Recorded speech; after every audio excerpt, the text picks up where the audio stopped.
Godine 1371.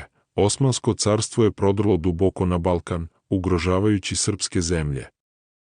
Kralj Vukašin Mrnjavčević i njegov brat despot Jovan Uglješa spremali su se da ih zaustave.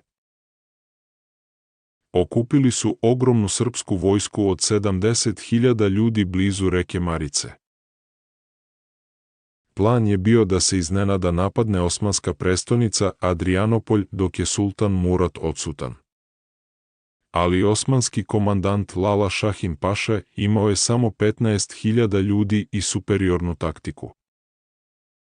Samouvereni Srbi su 26. septembra bezbrižno logorovali bez odgovarajuće straže.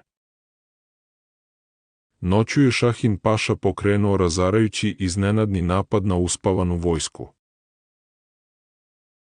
U nesreći su poginuli i kralj Vukašin i despot Jovan Uglješa.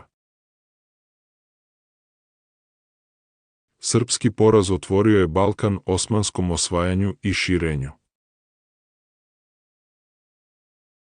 Marica je označila početak kraja srednjovekovne srpske nezavisnosti.